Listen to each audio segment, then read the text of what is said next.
कैसे हो आप सब? आशा करती हूँ आप लोग ठीक होंगे। तो आज हम तीनों लोग सुनाएंगे आप सभी को प्यारा सा नाच गीत। तो सुनिएगा और बताइएगा कैसा लगा। बहुत ही प्यारा गीत है। तो देर न कैसे लगे कमेंट में जरूर बताना। कमेंट में जरूर बताना दोस्तों, वार्निंग है। तो दोस्तों चलिए सुनाते हैं। हमारे नैहर के हो रहनवा पिया छोड़ाई दिहलाना।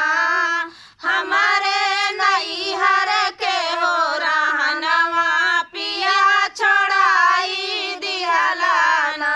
पापा के छोड़वला पियावा मम्मी के हो छोड़वला पिया छोड़ाई दिहलाना।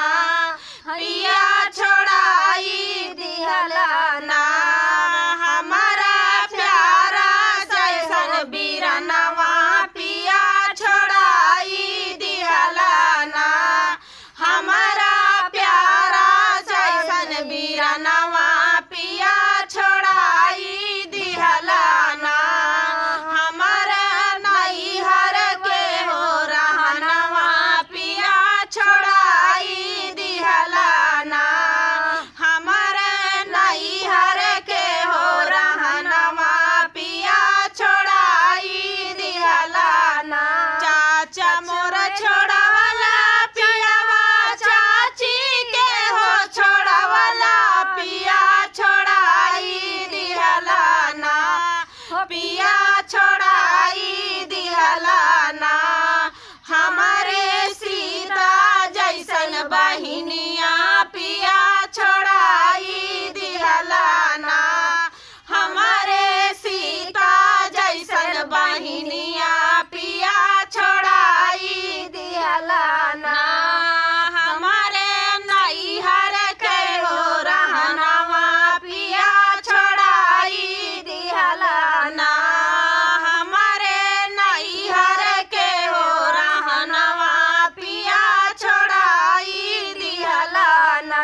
भाभी मोर छोड़वला पियावा भैया के हो छोड़वला पिया छोड़ाई दिहलाना। भैया छोड़ाई दिहलाना। हमारा प्यारा जैसन भतीजवा पिया छोड़ाई दिहलाना।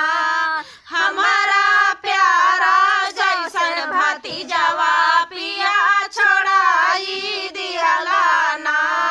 हमारा नैहर के हो रहनवा पिया छोड़ाई दिहलाना। हमारा नैहर के हो रहनवा पिया छोड़ाई दिहलाना। तो दोस्तों ये प्यारा सा गीत आप सभी को कैसा लगा कमेंट में बताना दोस्तों। और मिलते हैं नेक्स्ट वीडियो में, तब तक के लिए नमस्कार।